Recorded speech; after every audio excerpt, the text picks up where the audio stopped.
ঢাকা বিশ্ববিদ্যালয় যখন তৈরি হয় তখন কিন্তু এটা অ্যাফিলিয়েটিং ইউনিভার্সিটি করার কথা না।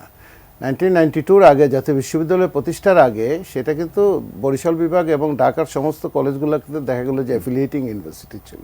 ঢাকা ইউনিভার্সিটি কিন্তু রেসিডেন্সিয়াল ইউনিভার্সিটি, তার যে নেচারটা নষ্ট হয়েছে সেই জায়গাটার থেকে বের হয়ে এসে যত দ্রুত সম্ভব এই সমস্যার সমাধান করা এবং ঢাকা বিশ্ববিদ্যালয় অথরিটি সবাইকে সহযোগিতা করা, যেহেতু তাদের কাছে সমস্ত ডাটা এবং সব কিছু আছে, সহযোগিতা করা তাদের এই আলাদা করার বিষয়টাতে।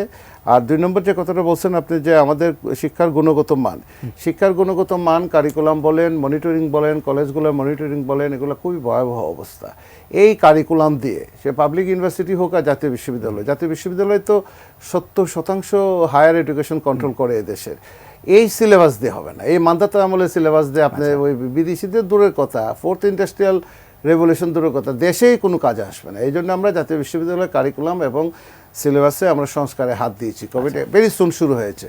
কলেজগুলোতে মনিটরিংয়ে যাচ্ছি আমরা এবং কলেজগুলোতে অডিটিংও যাচ্ছি। কলেজগুলোকে পলিটিক্যালি নষ্ট করে দেওয়া হয়েছে।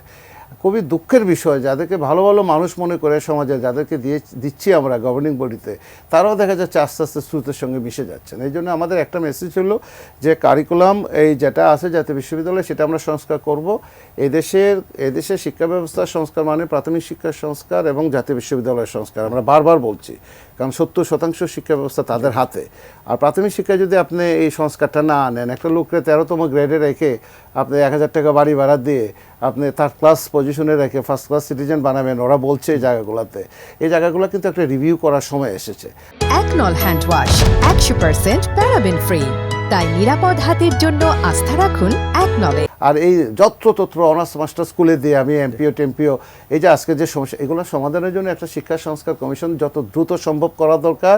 আমরা হোল হার্টেডলি রেডি আছি সাপোর্ট করার জন্য। একটা কমিশন জরুরি ভিত্তিতে করা দরকার। অধ্যাপক সিদ্দিকুর রহমান খান, একদম আমি শেষ কথাটা ওইটা বলতে চাই যে দেখেন, আমরা কালকে যে ঢাকা বিশ্ববিদ্যালয় ওই 7 কলেজের অধিভুক্তির ব্যাপারে যে বিযুক্তির মানে আমরা ঘোষণাটি দিয়েছি, প্রথম ইয়াতেই আছে যে আমরা 7 কলেজের সাথে একটা সম্মানজনক শব্দটা ব্যবহার করা হয়েছে, যে সম্মানজনক বিযুক্তি এদের সাথে, এই কথাটা, এইটাতেই আমাদের মূল স্পিরিটটা এখানে।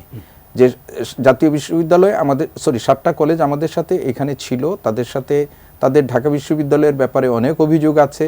আমরা সেই অভিযোগগুলো সব উড়িয়ে দিচ্ছি না, তাদের অনেক অভিযোগের মধ্যে সারবত্তা আছে এবং কোনো অভিযোগের মধ্যে অতিরঞ্জনও আছে। তো আমরা যেটা বলছি সেই ধরনের পারস্পরিক দোষাদোষীর কোনো ব্যাপার না। এখন হচ্ছে যে এই 2 লক্ষ যারা শিক্ষার্থী এখন পাঠ্যক্রমের সাথে যুক্ত আছেন এবং আগামীতে যারা আসবেন, তাদের শিক্ষা জীবন যেন কোনোভাবেই ব্যাহত না হয়। ঢাকা বিশ্ববিদ্যালয় ইতিমধ্যেই ঘোষণা দিয়েছে যে আমরা এই ব্যাপারে দায়িত্বশীল এবং সরকারও আশা করি সেই ব্যাপারে দায়িত্বশীল।